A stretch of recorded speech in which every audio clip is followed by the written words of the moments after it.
Hello my dear student, আশা করি তোমরা সবাই ভালো আছো।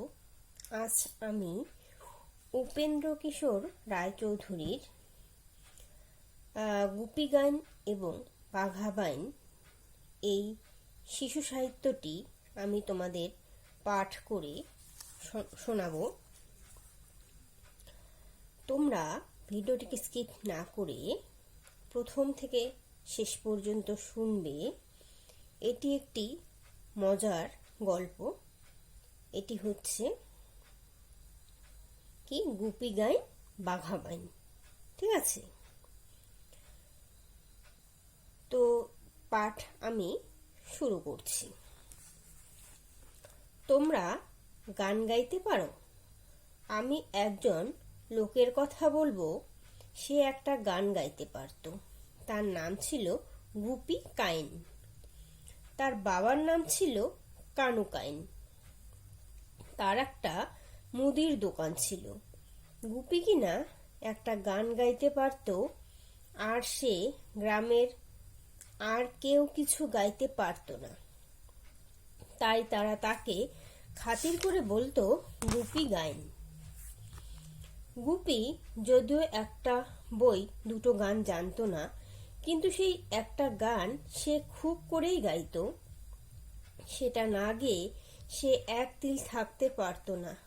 তার দম আটকে আসতো। যখন সে ঘরে বসে গাইতো, তখন তার বাবার দোকানের খদ্দের সব ছুটে পালাতো। যখন সে মাঠে গিয়ে গান গাইতো, তখন মাঠের যত গরু সব দড়ি ছিঁড়ে ভাগত। শেষে আর তার ভয়ে তার বাবার দোকানে খদ্দেরই আসে না। রাখালেরাও মাঠে গরু নিয়ে যেতে পারে না। তখন একদিন কানু কাইন তাকে এই বড় বাঁশ নিয়ে তাড়া করতে সে ছুটে মাঠে চলে গেল। সেখানে রাখালের দল লাঠি নিয়ে আসতে বনের ভিতর গিয়ে খুব করে গলা ভাসতে লাগলো। গুপিদের গ্রামের কাছে আরেকটা গ্রামে একজন লোক থাকতো। তার নাম ছিল পাঁচু পাইন। নামগুলো মনে রাখবে, ঠিক আছে? তো পাঁচু পাইন। পাঁচুর ছেলেটির বড্ড ঢোলক বাজাবার শখ ছিল।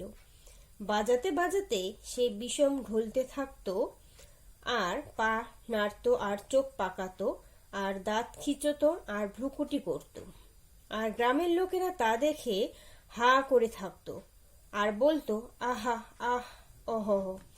শেষে যখন হা হা হা হা বলে বাঘের মতো খেকিয়ে উঠত, তখন সকলে পালাবার ফাঁক না পেয়ে চিৎপাত হয়ে পড়ে যেত। তাই থেকে সকলে তাকে বলতো বাঘা বাইন। তার এই বাঘা নামই রটে গিয়েছিল। আসল নাম যে তার কি তা কেউ জানতো না। বাঘা ঢোলক বাজাতো আর রোজ একটা করে ঢোলক ভাঙতো। শেষে আর পাঁচু তার ঢোলকের পয়সা দিয়ে উঠতে পারে না। কিন্তু বাঘার বাজনা বন্ধ হবে তাও কি হয়? গ্রামের লোকেরা পাঁচুকে বলল, তুমি না পারো, না হয় আমরাই সকলে চাঁদা করে ঢোলকের পয়সাটা দিই। আমাদের গ্রামে এমন একটা ওস্তাদ হয়েছে, তার বাজনাটা বন্ধ হয়ে যাবে। শেষে ঠিক হলো যে গ্রামের সকলে চাঁদা করে বাঘাকে ঢোলক কিনে দেবে।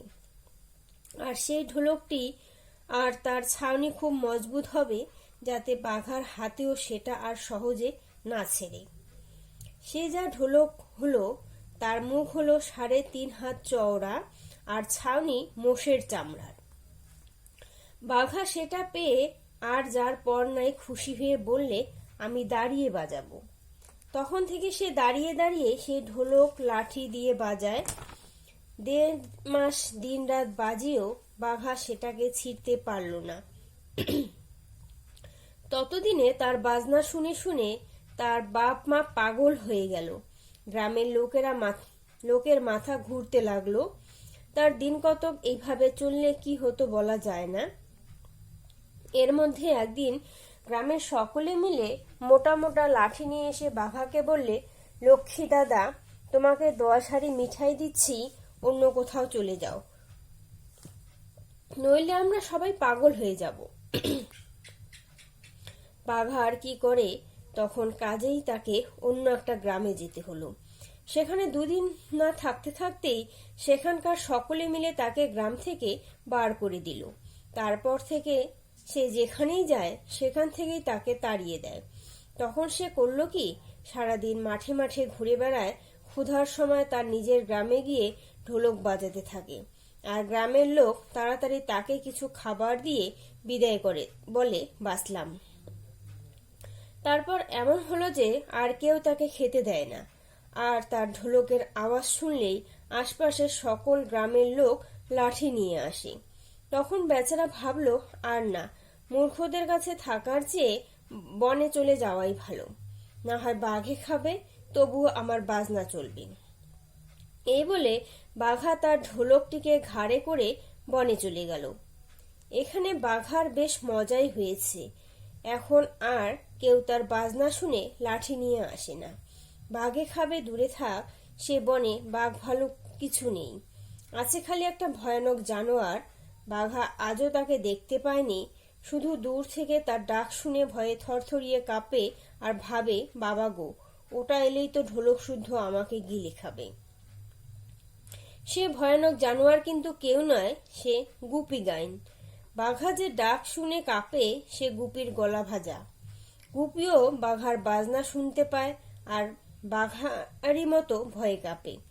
শেষে একটু ভাবলো, এ বনে থাকলে কখন প্রাণটা যাবে, তার চেয়ে এই বেলা এখান থেকে পালাই। এই ভেবে গুপি চুপি চুপি বন থেকে বেরিয়ে পড়ল। বেরিয়েই দেখে আর একটা লোকও এক বিশাল ঢোল মাথায় করে সেই বনের ভিতর থেকে আসছে। তাকে দেখে ভারী আশ্চর্য হয়ে গুপি জিজ্ঞাসা করল, তুমি কে হে? বাঘা বললে, আমি বাঘা বাইন। তুমি কে? গুপি বললে, আমি গুপি গাইন। তুমি কোথায় যাচ্ছ? বাঘা বললে, যেখানে জায়গা জোটে সেইখানে যাচ্ছি। গ্রামের লোকগুলো গাধা, গান বাজনা বোঝে না, তাই ঢোলটি নিয়ে বনে চলে এসেছিলাম। তা ভাই, এখানে যে ভয়ঙ্কর জানোয়ারের ডাক শুনেছি, তার সামনে পড়লে আর প্রাণটি থাকবে না, তাই পালিয়ে যাচ্ছি। গুপি বললে, তাই তো, আমিও যে একটা জানোয়ারের ডাক শুনিয়ে পালিয়ে যাচ্ছিলাম। বলো তো, তুমি জানোয়ারটাকে কোথায় বসে ডাকতে শুনেছিলে? বাঘা বললে, বনের পূর্ব ধারে বট গাছের তলায়। গুপি বললে, আচ্ছা, সে যে আমারই গান শুনেছ। সে কেন জানোয়ারের ডাক হবে? সেই জানোয়ারটা ডাকে বনের পশ্চিম ধারে হরতুকি তলায় বসে। বাঘা বললে, সে তো আমার ঢোলকের আওয়াজ, আমি যে ওইখানে থাকতাম। এতক্ষণে তারা বুঝতে পারল যে তারা তাদের নিজেদের গান আর বাজনা শুনেই ভয়ে পালিয়ে যাচ্ছিল। তখন যে দুজনার হাসি, তারপর অনেক হেসে তারপর গুপি বললে, ভাই, আমি যেমন গাইন তুমি তেমনি বাইন। আমরা দুজনে জুটলে নিশ্চয়ই একটা কিছু করতে পারি। এ কথায় বাঘারও খুবই মত হলো। কাজেই তারা খানিকটা কথাবার্তার পর ঠিক করলো যে তারা দুজনায় মিলে রাজামশাইকে গান শোনাতে যাবে।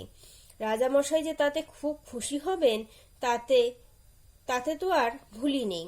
চাইলে অর্ধেক রাজ্য বা মেয়ের সঙ্গে বিয়েও দিয়ে ফেলতে পারেন। গুপির আর বাঘার মনে এখন খুবই আনন্দ। তারা রাজাকে গান শোনাতে যাবে। দুজনে হাসতে হাসতে আর নাচতে নাচতে এক প্রকাণ্ড নদীর ধারে এসে উপস্থিত হলো। সেই নদী পার হয়ে রাজবাড়ি যেতে হয়। নদীতে খেয়ে আছে, কিন্তু নিয়ে পয়সা চায়। বেচারারা বন থেকে এসেছে, পয়সা কোথায় পাবে? তারা বলল, ভাই, আমাদের কাছে তো পয়সা টয়সা নেই, আমরা না হয় তোমাদের গিয়ে বাজিয়ে শোনাবো, আমাদের পার করে দাও। তাতে খেয়ার চরণদারেরা খুব খুশি হয়ে মেয়েকে বলল, আমরা চাঁদা করে এদের পয়সা দেব, তুমি এদের তুলে নাও। বাঘার ঢোলটি দেখেই নেয়েরও বাজনা শুনতে ভারী স্বাদ হয়েছিল। কাজেই সে এ কথার আর কোনো আপত্তি করল না। গুপিকে আর বাঘাকে তুলে নিয়ে নৌকো ছেড়ে দেওয়া হলো। নৌকো ভরা লোক বসে বাজাবার জায়গা কোথায় হবে? অনেক কষ্টে সকলের মাঝখানে খানিকটা জায়গা হতে হতে নৌকো নদীর মাঝখানে এসে পড়ল। তারপর খানিক একটু গুনগুনিয়ে গুপি গান ধরল, বাঘা তার ঢোলকে লাঠি লাগালো আর অমনি নৌকোশুদ্ধ সকল লোক বিষম চমকে উঠে গড়াগড়ি আর জড়াজড়ি করে দিল নৌকোখানাকে উল্টে। তখন তো আর বিপদের অন্ত নেই। ভাগ্যিস বাঘার ঢোলকটি এত বড় ছিল, তাই আঁকড়ে ধরে দুজনের প্রাণ রক্ষা হলো। কিন্তু তাদের আর রাজবাড়ি যাওয়া ঘটল না। তারা সারাদিন সেই নদী স্রোতে ভেসে শেষে সন্ধ্যাবেলায় এক ভীষণ বনের ভিতর গিয়ে কুলে ঠেকল। সে বনে দিনের বেলায় গেলেই ভয়ে প্রাণ উড়ে যায়, রাত্রিতে আর কথাই নেই। তখন বাঘা বলল, গুপিদা, বড়ই তো বিপদ দেখছি, এখন কি করি বলো তো? গুপি বলল, করব আর কি, আমি গাইব, তুমি বাজাবে। নিতান্তই যখন বাঘে খাবে, তখন আমাদের বিদ্যেটা তাকে না দেখিয়ে ছাড়ি কেন? বাঘা বলল, ঠিক বলেছ দাদা, মরতে হয়তো ওস্তাদ লোকের মতন মরি, পাড়া গিয়ে ভূতের মতো মরতে রাজি নই। এই বলে দুজনাই সেই ভিজা কাপড়ে প্রাণ খুলে গান বাজনা শুরু করলো। বাঘার ঢোলটি সেদিন কিনা ভিজা ছিল, তাইতে তার আওয়াজটি হয়েছিল যার পর নাই গম্ভীর। আর গুপিও ভাবছিল এই তার শেষ গান, কাজেই তার গলার আওয়াজটিও খুবই গম্ভীর হয়েছিল। সে গান যে কি জমাট হয়েছিল সে আর কি বলবো। 1 ঘন্টা 2 ঘন্টা করে দুপুর রাত হয়ে গেল, তবু তাদের সে গান থামছেই না। এমন সময় তাদের দুজনেরই মনে হলো যেন চারিদিকে একটা কি কাণ্ড হচ্ছে, ঝাপসা ঝাপসা কালো কালো। এই বড় বড় কি যেন সব গাছের উপর থেকে উকি মারতে লেগেছে। তাদের চোখগুলো জ্বলছে আর যেন আগুনের ভাটা, দাঁতগুলো বেরুচ্ছে যেন মূলোর সার। তা দেখে তখনই আপনা হতে বাঘার বাজনা থেমে গেল।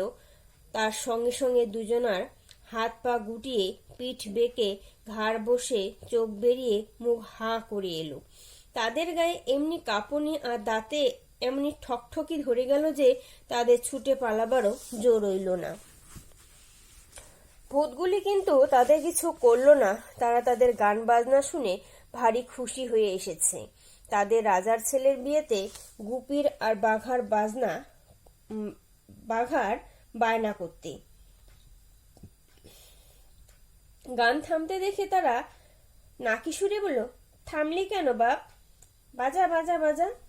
এ কথায় গুপির আর বাঘার একটু সাহস হলো। তারা ভাবলো এ তো মন্দ মজা নয়, তবে একটু গেয়েই দেখি না। এই বলে যেই তারা আবার গান ধরেছে, অমনি ভূতেরা 1 2 করে গাছ থেকে নেমে এসে তাদের ঘিরে নাচতে লাগলো। সে যে কি কাণ্ড কারখানা হয়েছিল সে কিনা না দেখলে বোঝবার জো আছে। গুপি আর বাঘা তাদের জীবনে আর কখনো এমন সমজদারের দেখা পায়নি। সে রাত এমনি ভাবেই কেটে গেল। ভোর হলে তো আর ভূতেদের বাইরে থাকবার জো নেই। কাজে আর একটু আগেই তারা বলল, চল বাবা, মোদের গোদার বেটার বেতে তোদের খুশি করে দিব। গুপি বলল, আমরা যে রাজবাড়ি যাব। ভূতেরা বলল, সে যাবে এখন, আগে মোদের বাড়ি একটু গান বাজনা শুনিয়ে যা, তোদের খুশি করে দিব। কাজেই তখন তারা দুজনে ঢোল নিয়ে ভূতেদের বাড়ি চলল। সেখানে গান বাজনা যা হলো সে আর বলে কাজ নেই। তারপর তাদের বিদায় করবার সময় ভূতেরা বলল, তোরা কি চাস? গুপি বলল, আমরা এই চাই যে আমরা যেন গিয়ে বাজিয়ে সকলকে খুশি করতে পারি। ভূতেরা বলল, তাই হবে। তোদের গান বাজনা শুনলে আর সে গান শেষ হওয়ার আগে কেউ সেখান থেকে উঠে যেতে পারবে না। আর কি চাস? গুপি বলল, আর এই চাই যে আমাদের যেন খাওয়া পড়ার কষ্ট না হয়। এ কথায় ভূতেরা তাদের একটি থলে দিয়ে বলল, তোরা যখন যা খেতে বা পড়তে চাস, এই থলের ভিতরে হাত দিলেই তা পাবি। আর কি চাস? গুপি বলল, আর কি চাইবো তা তো বুঝতে পারছি না। তখন ভূতেরা হাসতে হাসতে তাদের দুজনকে দুজোড়া জুতো এনে দিয়ে বলল, এই জুতো পায়ে দিয়ে তোরা যেখানে যেতে চাইবি অমনি সেখানে গিয়ে হাজির হবি। তখন তো আর কোনো ভাবনাই রইল না। গুপি আর বাঘা ভূতদের কাছে বিদায় হয়ে সেই জুতো পায়ে দিয়ে বলল, তবে আমরা এখন রাজবাড়ি যাব। অমনি সে ভীষণ বন কোথায় যেন মিলিয়ে গেল। গুপি আর বাঘা দেখলো তারা দুজনে একটা প্রকাণ্ড বাড়ির ফটকের সামনে দাঁড়িয়ে আছে। এত বড় আর এমন সুন্দর বাড়ি তারা তাদের জীবনে কখনো দেখেনি। তারা তখনই বুঝতে পারলো যে এ রাজবাড়ি। কিন্তু এর মধ্যে ভারী একটা মুশকিল হলো। রাজবাড়ির ফটকে জমদূতের মতো কতগুলি দারোয়ান দাঁড়িয়েছিল। তারা গুপি আর বাঘাকে সেই ঢোল নিয়ে আসতে দেখে দাঁত খিচিয়ে বলল, এইও কাহা যাতা হ্যাঁ? গুপি থতমত খেয়ে বলল, বাবা, আমরা রাজামশাইকে গান শোনাতে এসেছি। তাতে দারোয়ানগুলো আরো বিষম চটে গিয়ে লাঠি দেখিয়ে বলল, ভাগো হিয়াছে। গুপিও তখন নাচ ছিটকিয়ে বলল, ইস, আমরা তো রাজার কাছে যাবই। বলতেই অমনি সেই জুতোর গুণে তারা তৎক্ষণাৎ গিয়ে রাজামশাইয়ের সামনে উপস্থিত হলো। রাজবাড়ির অন্দরমহলে রাজামহাশয় ঘুমিয়ে আছেন। রানী তার মাথার কাছে বসে তাকে হাওয়া করছেন। এমন সময় কথা নেই বার্তা নেই, গুপি আর বাঘা সেই সর্বনেশে ঢোল নিয়ে হঠাৎ গিয়ে উপস্থিত হলো। জুতোর এমনই গুণ, দরজা জানলা সব বন্ধ রয়েছে, তাতে তাদের একটুও আটকায়নি। কিন্তু আসবার বেলা আটকাক, আর নাই আটকাক, আসবার পরে খুবই আটকালো। রানী তাদের দেখে খুব ভয় পেয়ে এক চিৎকার দিয়ে তখনই অজ্ঞান হয়ে গেলেন। রাজামশাই লাফিয়ে উঠে পাগলের মতো ছুটাছুটি করতে লাগলেন। রাজবাড়িময় হুলস্থুল শুরু হয়ে গেল। সিপাই শান্তি সব খাড়া ঢাল নিয়ে ছুটে এলো। বেগতিক দেখে গুপি আর বাঘার মাথায় গোল লেগে গেল। তারা যদি তখন শুধু বলে, আমরা এখান থেকে অমুক জায়গায় চলে যাব, তবেই তাদের জুতোর গুণে সকল লেঠা চুকে যায়। কিন্তু সে কথা তাদের মনেই হলো না। তারা গেল ছুটে পালাতে, আর দুপা যেতে না যেতে বেচারা যে মারটা খেলো, জুতো, লাঠি, চাবুক, কিল, চর, কানমলা, কিছুই তাদের বাকি রইল না। শেষে রাজামশাই হুকুম দিলেন, বেটাদের নিয়ে 3 দিন হাজতে ফেলে রাখো, তারপর বিচার করে হয় এদের মাথা কাটবো, না হয় কুত্তা দিয়ে খাওয়াবো। হায় গুপি, হায় বাঘা, বেচারারা এসেছিল রাজাকে গান শুনিয়ে কতই বকশিস পাবে ভেবে, তার মধ্যে একই বিপদ। পেয়াদারা তাদের হাত বেঁধে মারতে মারতে একটা অন্ধকার ঘরে নিয়ে ফেলে রাখলো। সেখানে পড়ে বেচারারা একদিন আর গায়ের ব্যথায় নড়তে চড়তে পারল না। তাতে তেমন দুঃখ ছিল না, কিন্তু বাঘার ঢোলটি যে গেল, সেই হলো সর্বনাশের কথা। বাঘা বুক মাথা চাপড়িয়ে ভেউ ভেউ করে কাঁদছে আর বলছে, ও গুপিদা, ও হো হো হো, আরে ও গুপিদা, মার খেলাম, প্রাণ যাবে, তাদের দুঃখ নেই, কিন্তু দাদা, আমার ঢোলকটি যে গেল। গুপির কিন্তু ততক্ষণে মাথা ঠান্ডা হয়ে এসেছে। সে বাঘার গায়ে মাথায় হাত বুলিয়ে বলল, ভয় কি দাদা, ঢোল গিয়েছে, জুতো আর থলে তো আছে। আমরা নিতান্ত বেকুব, তাই এতগুলো মার খেলাম। যা হোক, যা হবার হয়ে গিয়েছে, এখন এর ভিতর থেকে একটা মজা করে নিতে হবে। বাঘা এ কথা একটু শান্ত হয়ে বলল, কি মজা হবে দাদা? গুপি বলল, আগে তো খাবার মজাটা করে নি, তারপর অন্য মজার কথা ভেবে দেখবো এখন। এই বলে সে ভূতের দেওয়া থলির ভিতরে হাত দিয়ে বলল, দাও তো দেখি 1 হাঁড়ি পোলাও। অমনি একটা সুগন্ধ যে বেরুলো, তেমন পোলাও রাজারাও সচরাচর খেতে পান না। আর সে কি বিশাল হাঁড়ি! গুপি কি সেটা থলির ভিতর থেকে তুলে আনতে পারে? যা হোক, কোনো মতে সেটাকে বার করে এনে তারপর থলিকে বলল, ভাজা, ব্যঞ্জন, চাটনি, মিঠাই, দই, রাবড়ি, শরবত শিগগির শিগগির দাও। দেখতে দেখতে খাবার জিনিসে আর সোনার উপর বাসনে ঘর ভরে গেল। 2 জন লোক আর কত খাবে? সে অপূর্ব খাবার খেয়ে তাদের গায়ের ব্যথা কোথায় চলে গেল তার আর ঠিক নেই। তখন বাঘা বলল, দাদা, চলো এই বেলা এখান থেকে পালাই, নইলে সে কুত্তা দিয়ে খাওয়াবে। গুপি বলল, পাগল হয়েছ নাকি? আমাদের এমন জুতো থাকতে কুত্তা দিয়ে খাওয়াবে? দেখাই যাক না কি হয়। এ কথায় বাঘা খুব খুশি হলো। সে বুঝতে পারল যে গুপিদা একটা কিছু মজা করবে। 2 দিন চলে গেল, আর একদিন পরে রাজা তাদের বিচার করবেন। বিচারের দিন রাত থাকতে উঠে গুপি থলের ভিতর হাত দিয়ে বলল, আমাদের দুজনের রাজপোশাক চাই। বলতেই তার ভিতর থেকে এমন সুন্দর পোশাক বেরুলো যে তেমন পোশাক কেউ তরেও করতে পারে না। সেই পোশাক তারা দুজনে পরে তাদের পুরনো কাপড় আর বাসন কখানি পুটলি বেঁধে নিয়ে জুতো পায়ে দিয়ে তারা বলল, এখন আমরা মাঠে হাওয়া খেতে যাব। অমনি দেখে রাজবাড়ির বাইরের প্রকাণ্ড মাঠে চলে এসেছে। সে মাঠের এক জায়গায় তাদের পুটলিটা লুকিয়ে রেখে তারা বেড়াতে বেড়াতে এসে রাজবাড়ির সামনে উপস্থিত হলো। দূর থেকে তাদের আসতে দেখে রাজার লোক ছুটে গিয়ে তাকে খবর দিয়েছিল যে মহারাজ দুজন রাজা আসছেন। রাজাও তা শুনে তার ফটকের সামনে এসে দাঁড়িয়েছিলেন। বাঘা আর গুপি আসতেই তিনি তাদের যার পর নয় আদর দেখিয়ে বাড়ির ভিতর নিয়ে গেলেন। চমৎকার একটি ঘরে তাদের থাকতে দেওয়া হলো। কত চাকর বামুন পেয়াদা পায় তাদের সেবাতে লেগে গেল তার অন্ত নেই। তারপর গুপি আর বাঘা হাত পা ধুয়ে জলযোগ করে একটু ঠান্ডা হলেই রাজামশাই আবার তাদের খবর নিতে এলেন। তাদের পোশাক দেখে অবধি তিনি ভেবে নিয়েছেন যে না জানি এরা কত বড় রাজাই হবেন। তারপর শেষে যখন তিনি গুপিকে জিজ্ঞাসা করলেন, আপনারা কোন দেশের রাজা? তখন গুপি হাত জোর করে তাকে বলল, মহারাজ, আমরা কি রাজা হতে পারি? আমরা আপনার চাকর। গুপি সত্য কথাই বলেছিল, কিন্তু রাজা তাতে বিশ্বাস হলো না। তিনি ভাবলেন, কি ভালো মানুষ, কেমন নরম হয়ে কথা বলে, যেমন বড় রাজা তেমনি ভদ্রলোকও দেখছি। তিনি তখন আর বিশেষ কিছু না বলে তাদের দুজনকে তার সভায় নিয়ে এলেন। সেখানে সেদিন সে দুটো লোকের বিচার হবে। 3 দিন আগে যারা গিয়ে তার শোবার ঘরে ঢুকেছিল। বিচারের সময় উপস্থিত আসামি দুটোকে আনতে পেয়াদা গিয়েছে, কিন্তু তাদের আর কোথায় পাবে? এই 3 দিন তাদের ঘরে তালা বন্ধ ছিল।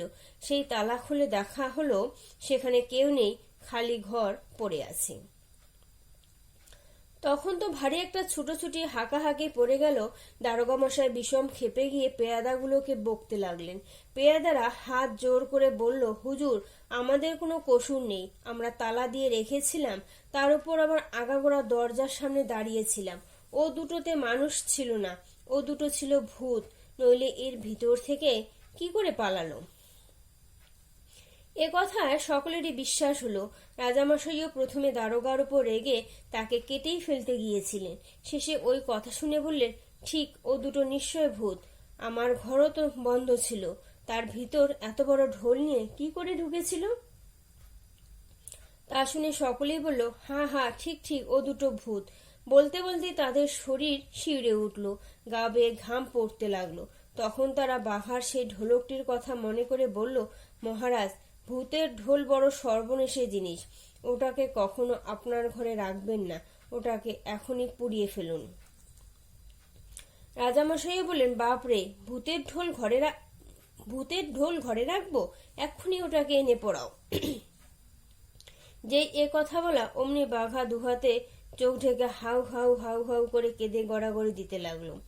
সেদিন বাঘাকে নিয়ে গুপির কি মুশকিলই হয়েছিল। ঢোল পোড়াবার নাম শুনে বাঘা কাঁদতে আরম্ভ করেছে। ঢোল এনে তাতে আগুন ধরিয়ে দিলে না জানি সে কি করবে। তখন সেটা যে তারই ঢোল, সে কথা কি আর বাঘা সামলে রাখতে পারবে? কি সর্বনাশ! এখন বুঝি ধরা পড়ে প্রাণটাই হারাতে হয়। গুপির বড়ই ইচ্ছা হচ্ছিল যে বাঘাকে নিয়ে ছুটে পালায়, কিন্তু তার তো আর জো নেই। সভায় বসবার সময় সেই জুতাগুলো পা থেকে খুলে রাখা হয়েছে। এদিকে কিন্তু বাঘার কাণ্ড দেখে সবাময় এক বিষম হুলস্থুল পড়ে গেছে। সবাই ভাবছে বাঘার নিশ্চয়ই একটা ভারী অসুখ হয়েছে, আর সে বাঁচবে না। রাজবাড়ির বদ্যি ঠাকুর এসে বাঘার নাড়ি দেখে যার পর নাই গম্ভীরভাবে মাথা নাড়লেন।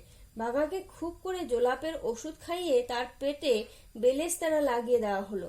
তারপর বদ্যি ঠাকুর বললেন, এতে যদি বেদনা না সারে তবে পিঠে আর একটা, তাতেও না সারলে দুপাশে আর দুটো বেলেস্তারা লাগাতে হবে।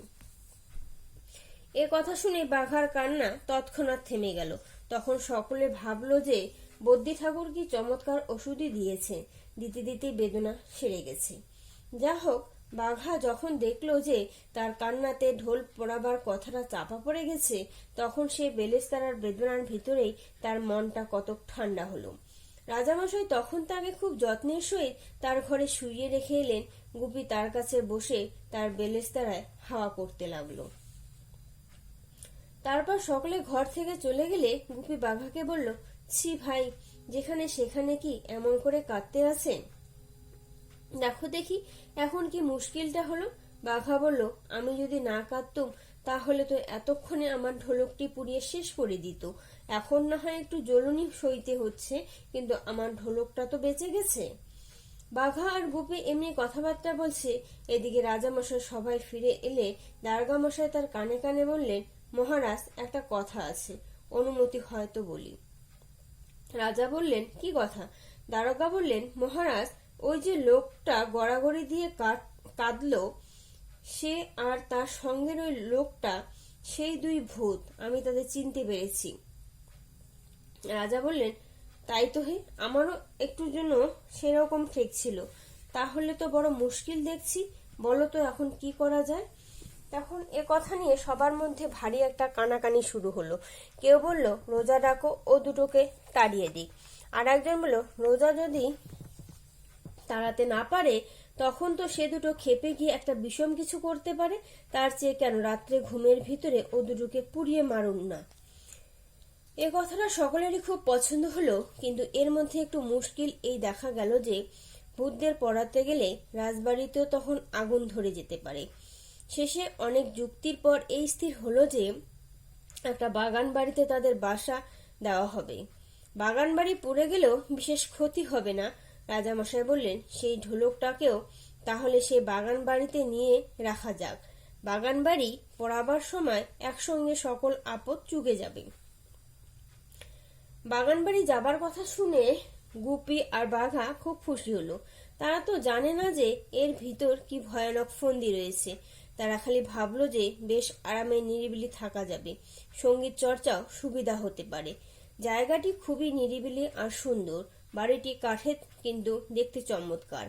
সেখানে গিয়ে দেখতে দেখতে বাঘা ভালো হয়ে গেল। তখন গুপি তাকে বলল, ভাই, আর এখানে থেকে কাজ কি? চলো আমরা এখান থেকে চলে যাই। বাঘা বলল, দাদা, এমন সুন্দর জায়গায় তো আর থাকতে পাবো না। দুদিন এখানে রইলাম বা। আহা, আমার ঢোলকটি যদি থাকতো। সেদিন বাঘা বাড়ির এঘর ওঘর ঘুরে বেড়াচ্ছে, গুপি বাগানের এক জায়গায় বসে গুনগুন করছে। এমন সময় হঠাৎ ভয়ানক চেঁচামেচি করে উঠল। তার সকল কথা বোঝা গেল না, খালি ও গুপিদা, ও গুপিদা ডাকটা খুবই শোনা যেতে লাগলো।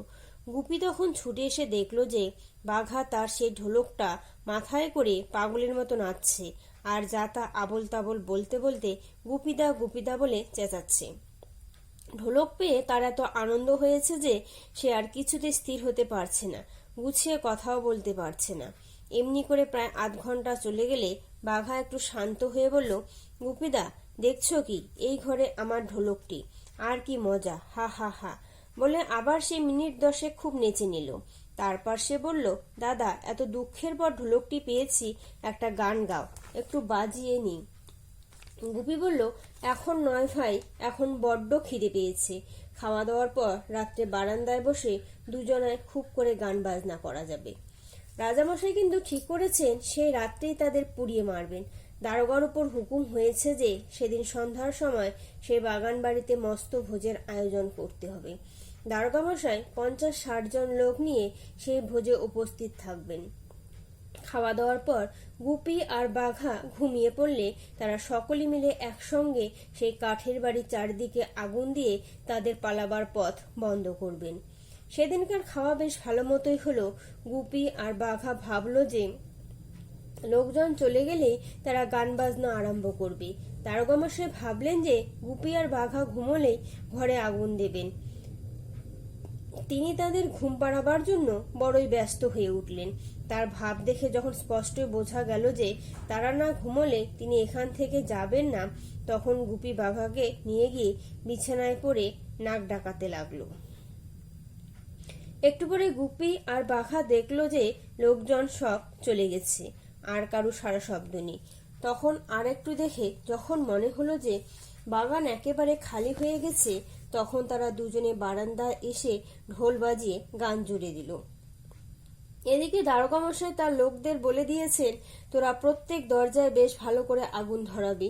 খবরদার, আগুন ভালো করে না ধরলে চলে যাসনি যেন। তিনি নিজেই গিয়েছেন সিঁড়িতে আগুন ধরাতে। আগুন বেশ ভালো মতোই ধরেছে। দারোগামশাই ভাবছেন এই বেলা ছুটে পালাই। এমন সময় বাঘার ঢোল বেজে উঠল, গুপিও গান ধরে দিল। তখন আর দারোগামশাই বা তার লোকদের কারো সেখান থেকে নড়বার জো রইল না।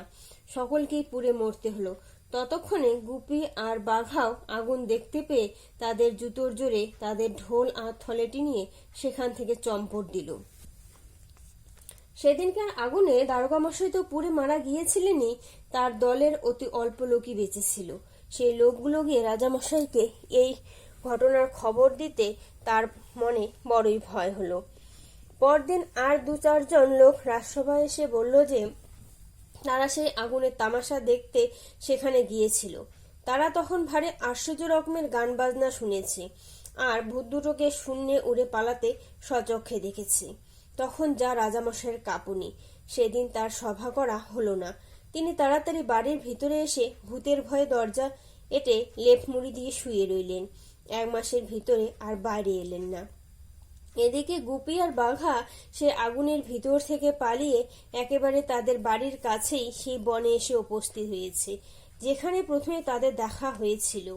তাদের বড় ইচ্ছা যে এত ঘটনার পর একবার তাদের মা বাপকে দেখে যায়। বনে এসে বাঘা বলল, গুপিদা, এইখানে না তোমায় আমায় দেখা হয়েছিল? গুপি বলল, হ্যাঁ। বাঘা বলল, তবে এমন জায়গায় এসে কি একটু গান বাজনা না করে চলে যেতে আছে? গুপি বলল, ঠিক বলেছ ভাই, তবে আর দেরি কেন, এই বেলা আরম্ভ করে দাও। এই বলে তারা প্রাণ খুলে গান বাজনা করতে লাগলো। এর মধ্যে এক আশ্চর্য ঘটনা হয়েছে। একদল ডাকাত হাল্লার রাজার ভান্ডার লুটে তার ছোট ছেলে দুটিকে শুদ্ধ চুরি করে নিয়ে পালিয়ে এসেছিল।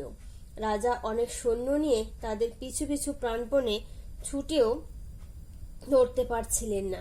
গুপি আর বাঘা যখন গান ধরেছে, ঠিক সেই সময়ে সেই ডাকাতগুলো সেই বনের ভিতর দিয়ে যাচ্ছে। কিন্তু সে গান একবার শুনলে তো আর তার শেষ অবধি না চলে যাবার জন্যই। কাজে ডাকাতদের তখনই সেখানে দাঁড়াতে হলো। সারা রাত্রের ভিতরে আর সে গান বাজনাও থামলো না, ডাকাতদেরও সেখান থেকে যাওয়া ঘটল না। সকালে হাল্লা রাজা এসে অতি সহজেই তাদের ধরে ফেললেন। তারপর যখন তিনি জানলেন যে গুপি আর বাঘার গানের গুণে তিনি ডাকাত ধরতে পেরেছেন, তখন আর তাদের আদর দেখে কে। রাজকুমারেরাও বললেন, বাবা, এমন আশ্চর্য গান আর কখনো শুনেনি, এদের সঙ্গে নিয়ে চলো। কাজেই রাজা গুপি আর বাঘাকে বললেন, তোমরা আমার সঙ্গে চলো, তোমাদের 500 টাকা করে মাইনে হলো। এ কথায় গুপি জোর হাতে রাজামশাইকে নমস্কার করে বলল, মহারাজ, দয়া করে আমাদের 2 দিনের ছুটি দিতে আজ্ঞা হোক। আমরা আমাদের পিতামাতাকে দেখে তাদের অনুমতি নিয়ে আপনার রাজধানীতে গিয়ে উপস্থিত হব। রাজা বললেন, আচ্ছা, এ 2 দিন আমরা এই বনেই বিশ্রাম করছি। তোমরা তোমাদের মা বাপকে দেখে 2 দিন পরে এসে এইখানেই আমাদের পাবে। গুপিকে তাড়িয়ে অবধি তার বাবা তার জন্য বড় দুঃখিত ছিল। কাজেই তাকে ফিরে আসতে দেখে তার বড় আনন্দ হলো। কিন্তু বাঘা বেচারার ভাগ্যে সে সুখ মেলেনি। তার মা বাপ এর কয়েকদিন আগেই মারা গিয়েছিল। গ্রামের লোকেরা তাকে ঢোল মাথায় করে আসতে দেখে বলল, ওই রে, সেই বাঘা বেটা আবার আমাদের হাড় জ্বালিয়ে মারবে, মারো বেটাকে। বাঘা বিনয় করে বলল, আমি খালি আমার মা বাবাকে দেখতে এসেছি, 2 দিন থেকেই চলে যাব, বাজাবো টাজাবো না। সে কথা কি তারা মানে? তারা দাঁত খিচিয়ে তার মা বাপের মৃত্যুর কথা বলে এই বড় লাঠি নিয়ে তাকে মারতে এলো। সে প্রাণপণে ছুটে পালাতে লাগলো, কিন্তু তার আগে ইট মেরে তার পা ভেঙে মাথা ফাটিয়ে রক্তারক্তি করে দিল। গুপি তাদের ঘরের দাওয়ায় বসে তার বাপের সঙ্গে কথা বলছিল। এমন সময় সে দেখলো যে বাঘা পাগলের মতো হয়ে খোঁড়াতে খোঁড়াতে ছুটে আসছে। তার কাপড় ছিঁড়ে ফালি ফালি আর রক্তে লাল হয়ে গেছে। অমনি সে তাড়াতাড়ি বাঘার কাছে ছুটে গিয়ে জিজ্ঞাসা করলো, কি হয়েছে, তোমার এ দশা কেন? গুপিকে দেখে বাঘা একগাল হেসে ফেলেছে। তারপর সে হাঁপাতে হাঁপাতে বলল, দাদা, বড্ড বেঁচে এসেছি। মূর্খরা আর একটু হলে আমার ঢোলটি ভেঙে দিয়েছিল। গুপিদের বাড়ি এসে গুপির যত্নে আর তার মা বাপের আদরে বাঘার 2 দিন যতটা সম্ভব সুখে কাটলো। 2 দিন পরে গুপি তার মা বাপের কাছ থেকে বিদায় নেবার সময় বলে গেল, তোমরা তৈরি হয়ে থাকবে, আমরা আবার ছুটি পেলে এসে তোমাদের নিয়ে যাব। তারপর কয়েক মাস চলে গিয়েছে। গুপি আর বাঘা এখন হাল্লা রাজার বাড়িতে পরম সুখে বাস করে। দেশ বিদেশে তাদের নাম রটে গিয়েছে। এমন স্তাদ আর কখনো হয়নি, হবেও না। রাজামশাই তাদের ভারী ভালোবাসেন। তাদের গান না শুনে একদিনও থাকতে পারেন না। নিজের দুঃখ সুখের কথা সব গুপির কাছে বলেন। একদিন গুপি দেখল রাজামশাইয়ের মুখখানি বড়ই মলিন। তিনি ক্রমাগতই যেন কি ভাবছেন, যেন তার কোনো বিপদ হয়েছে। শেষে একবার তিনি গুপিকে বলেন, গুপি, বড় মুশকিলে পড়েছি, কি হবে জানি না। শুন্ডি রাজা আমার রাজ্য কেড়ে নিতে আসছে। শুন্ডি রাজা হচ্ছেন সেই তিনি যিনি গুপি আর বাঘাকে পুড়িয়ে মারতে চেয়েছিলেন। তার নাম শুনে গুপির মনে একটা চমৎকার মতলব এলো। সে তখন রাজামশাইকে বলল, মহারাজ, এর জন্য কোনো চিন্তা করবেন না। আপনার এই চাকরকে হুকুম দিন, আমি এ থেকে হাসির কাণ্ড করে দেব। রাজা হেসে বললেন, গুপি, তুমি গাইয়ে বাজিয়ে মানুষ, যুদ্ধের ধারণা তার কিছু বোঝো না। শুন্ডি রাজার বড় ভারী ফৌজ, আমি কি তার কিছু করতে পারি? গুপি বলল, মহারাজ, হুকুম পেলে একবার চেষ্টা করে দেখতে পারি, ক্ষতি তো কিছু হবে না। রাজা বললেন, তোমার যা ইচ্ছা তাই তুমি করতে পারো। এ কথায় গুপি যার পর নাই খুশি হয়ে বাঘাকে ডেকে পরামর্শ করতে লাগলো। গুপি আর বাঘা সেদিন অনেকক্ষণ ধরে পরামর্শ করেছিল। বাঘার তখন কতই উৎসাহ। সে বলল, দাদা, এবারে আমরা দুজনে মিলে একটা কিছু করবই করব। আমার শুধু একটা কথায় একটু ভয় হচ্ছে, হঠাৎ যদি প্রাণ নিয়ে পালাবার দরকার হয় তবে হয়তো আমি জুতোর কথা ভুলে গিয়ে সাধারণ লোকের মতো কষে ছুট দিতে যাব আর মার খেয়ে সারা হব। এমনি করে দেখো না সেবারে আমাদের গায়ের মূর্খগুলোর হাতে আমার কি দশা হলো। যা হোক, গুপির কথায় বাঘার সে ভয় কেটে গেল। আর পরদিন থেকেই তারা কাজে লাগলো। দিন কতক ধরে রোজ রাত্রে তারা শুন্ডি চলে যায় আর রাজবাড়ির আশেপাশে ঘুরে সেখানকার খবর নেয়। যুদ্ধের আয়োজন যা দেখতে পেল সে বড়ই ভয়ঙ্কর। এই আয়োজন নিয়ে এরা হাল্লায় গিয়ে উপস্থিত হলে আর রক্ষা নেই। রাজার ঠাকুর বাড়িতে রোজ মহা ধুমধামে পুজো হচ্ছে। 10 দিন এমনিতর পুজো দিয়ে ঠাকুরকে খুশি করে তারা হাল্লায় রওনা হবে। গুপি আর বাঘা এর সবই দেখলো। তারপর একদিন তাদের ঘরে বসে দরজা এঁটে সে ভূতের দেওয়া থলিটিকে বলল, নতুন ধরনের মিঠাই চাই, খুব সরেস। সে কথায় থলির ভিতর থেকে মিঠাই যা বেরুলো সে আর বলবার নয়। এমনি মিঠাই কেউ খায়নি, চোখেও দেখেনি। সেই মিঠাই নিয়ে বাঘা আর গুপি শুন্ডি রাজার ঠাকুর বাড়ির বিশাল মন্দিরের চূড়োয় গিয়ে বসলো। নিচে খুব পুজোর ধুম, ধূপ ধুনো শঙ্খ ঘণ্টা কোলাহলের সীমা নেই। আঙ্গিনায় লোকে লোকারণ্য। সেই সব লোকের মাথার ওপরে ঝরাত করে মিঠাইগুলো ঢেলে দিয়ে বাঘা আর গুপি মন্দিরের চূড়ো আঁকড়ে বসে তামাশা দেখতে লাগলো। অন্ধকারের মধ্যে সেই ধূপ ধুনো আর আলোর ধোয়ার ভিতর দিয়ে কেউ তাদের দেখতে পেল না। মিঠাইগুলো আঙ্গিনায় পড়তেই অমনি কোলাহল থেমে গেল। অনেকেই লাফিয়ে উঠলো, কেউ কেউ চেঁচিয়ে ছুটো দিল। তারপর 2-4 জন সাহসী লোক কয়েকটা মিঠাই তুলে আলোর কাছে নিয়ে ভয়ে ভয়ে দেখতে লাগলো। শেষে তাদের একজন চোখ বুজে আর একটু মুখে পুরে দিল, দিয়েই আর কথাবার্তা নেই। সে দুহাতে আঙ্গিনা থেকে মিঠাই তুলে খালি মুখে দিচ্ছে আর নাচছে আর আলাদে চাচাচ্ছে। তখন সে আঙ্গিনা শুদ্ধ লোক মিঠাই খাবার জন্য পাগলের মতো কাড়াকাড়ি আর কিচির মিচির করতে লাগলো। এদিকে কয়েকজন ছুটে গিয়ে রাজামশাইকে বলেছে, মহারাজ, ঠাকুর আজ পুজোয় তুষ্ট হয়ে স্বর্গ থেকে প্রসাদ পাঠিয়ে দিয়েছেন। সে যে কি অপূর্ব প্রসাদ সে কথা আমরা বলতেই পারছি না। সে কথা শোনা মাত্র রাজামশাই প্রাণপণে কাছা গুছতে গুছতে ঊর্ধ্বশ্বাসে এসে ঠাকুর বাড়িতে উপস্থিত হলেন। কিন্তু হায়, ততক্ষণে সব প্রসাদ শেষ হয়ে গিয়েছিল। সমস্ত উঠোন ঝাঁট দিয়েও রাজামশাইয়ের জন্য একটু প্রসাদের গুঁড়ো পাওয়া গেল না। তখন তিনি ভারী চটে গিয়ে বললেন, তোমাদের কি অন্যায়? পুজো করি আমি আর প্রসাদ খেয়ে শেষ করো তোমরা? আমার জন্য একটু গুঁড়োও রাখো না? তোমাদের সকলকে ধরে শুলে চড়াবো। একথা সকলে ভয়ে কাঁপতে কাঁপতে জোরহাতে বলল, দোহাই মহারাজ, আপনার প্রসাদ কি আমরা খেয়ে শেষ করতে পারি? বাপরে, আমরা খেতে না খেতেই ঝাঁ করে কোনখান দিয়ে ফুরিয়ে গেল। আজ আমাদের মাফ করুন, কালকের যত প্রসাদ সব মহারাজ একাই খাবেন। রাজা তাতে বললেন, আচ্ছা তাই হবে, খবরদার মনে থাকে যেন। পরদিন রাজামশাই প্রসাদ খাবেন, তাই এক প্রহর বেলা থাকতেই তিনি ঠাকুর বাড়ির আঙ্গিনায় এসে আকাশের পানে তাকিয়ে বসে আছেন। আর সকলে ভয়ে ভয়ে একটু দূরে বসে তাকে ঘিরে তামাশা দেখছে। আর পুজোর ঘটা অন্য দিনের চেয়ে শতগুণ। সবাই ভাবছে দেবতা তাতে খুশি হয়ে রাজামশাইকে আরো ভালো প্রসাদ দেবেন। রাত দুপুরের সময় গুপি আর বাঘা আরো আশ্চর্য রকমের মিঠাই নিয়ে এসে মন্দিরের চূড়োয় বসলো। আজ তাদের পরনে খুব জমকালো পোশাক, মাথায় মুকুট, গলায় হার, হাতে বালা, কানে কুণ্ডল। তারা দেবতা সেজে এসেছে। ধোয়ার জন্য কিছুই দেখা যাচ্ছে না, কিন্তু তবু রাজামশাই আকাশের পানে তাকিয়ে আছেন। এমন সময় গুপি আর বাঘা হাসতে হাসতে তার উপরে সেই মিঠাইগুলো ফেলে দিল। তাতে রাজামশাই প্রথমে একটা চিৎকার দিয়ে 3 হাত লাফিয়ে উঠলেন। তারপর তাড়াতাড়ি সামলিয়ে নিয়ে 2 হাতে মিঠাই তুলে মুখে দিতে লাগলেন আর ধেই ধেই করে নাচনটা যে নাচলেন। এমন সময় গুপি আর বাঘা হঠাৎ মন্দিরের চূড়ো থেকে নেমে এসে রাজার সামনে দাঁড়ালো। তাদের দেখে সকলে ঠাকুর এসেছেন বলে কে আগে গড় করবে ভেবে ঠিক পায় না। রাজামশাই তো লম্বা হয়ে মাটিতে পড়েই রয়েছেন আর খালি মাথা ঠুকছেন। গুপি তাকে বলল, মহারাজ, তোমার নাচ দেখে আমরা বড়ই তুষ্ট হয়েছি। এসো তোমার সঙ্গে কোলাকুলি করি। রাজা তা শুনে যেন হাতে স্বর্গ পেলেন। দেবতার সঙ্গে কোলাকুলি, সে কি কম সৌভাগ্যের কথা? কোলাকুলি আরম্ভ হলো। সকলে জয় জয় বলে চেঁচাতে লাগলো। সেই অবসরে গুপি আর বাঘা রাজামশাইকে খুব করে জড়িয়ে ধরে বলল, এখন তবে আমাদের ঘরে যাব। বলতে বলতেই তারা তাকে শুদ্ধ একেবারে এসে তাদের নিজের ঘরে উপস্থিত। ঠাকুরবাড়ির আঙ্গিনে সে লোকগুলো অনেকক্ষণ ধরে হাঁ করে আকাশের পানে চেয়ে রইল। তারপর যখন রাজামশাই আর ফিরলেন না, তখন তারা যে যার ঘরে এসে বলল, কি আশ্চর্যই দেখলাম, রাজামশাই সশরীরে স্বর্গে গেলেন। দেবতারা নিজে তাকে নিতে এসেছিলেন।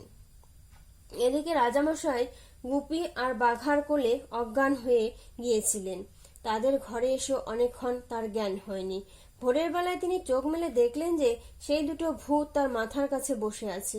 অমনি তিনি তাদের পায়ে পড়ে কাঁপতে কাঁপতে বললেন, দোহাই বাবা, আমাকে খেও না, আমি 200 মোষ মেরে তোমাদের পুজো করব। গুপি বলল, মহারাজ, আপনার কোনো ভয় নেই, আমরা ভূতও নই, আপনাকে খেতেও যাচ্ছি না। রাজামশাইয়ের কিন্তু তাতে একটুও ভরসা হলো না। তিনি আর কোনো কথা না বলে মাথা গুজে বসে কাঁপতে লাগলেন। এদিকে বাঘা এসে হাল্লা রাজাকে বলল, কাল রাত্রে আমরা শুনি রাজাকে ধরে এনেছি, এখন কি আজ্ঞা হয়? হাল্লা রাজা বলেন, তাকে নিয়ে এসো। 2 রাজায় যখন দেখা হলো, তখন শুন্ডি রাজা বুঝতে পারলেন যে তাকে ধরে এনেছে। হাল্লা জয় করা তো তার ভাগে ঘটল না, এখন প্রাণটিও যাবে। কিন্তু হাল্লা রাজা তাকে প্রাণে না মেরে শুধু তার রাজ্যই কেড়ে নিলেন। তারপর তিনি গুপি আর বাঘাকে বললেন, তোমরাই আমাকে বাঁচিয়েছ, নইলে হয়তো আমার রাজ্যও যেত, প্রাণও যেত। আমি আর তোমাদের কি উপকার করতে পারি? শুন্ডি রাজ্যের অর্ধেক আর আমার 2টি কন্যা তোমাদের 2জনকে দান করলাম। তখন খুবই একটা ধুমধাম হলো। গুপি আর বাঘা হাল্লা রাজার জামাই হয়ে আর শুন্ডির অর্ধেক রাজ্য পেয়ে পরম আনন্দে সঙ্গীতের চর্চা করতে লাগলো। গুপির মা বাপের মান্য আর সুখ তখন দেখে কি। স্টুডেন্ট, গল্পটি পাঠ এখানেই শেষ হলো। তোমরা যদি পাঠটি আমার এই পাঠটি যদি তোমাদের ভালো লেগে থাকে, তাহলে তোমরা এখনো যারা আমার চ্যানেলটিকে সাবস্ক্রাইব করোনি, তারা আমার চ্যানেলটিকে সাবস্ক্রাইব করে নেবে। ঠিক আছে, আজ এখানেই রাখছি। সবাই ভালো থেকো, ধন্যবাদ।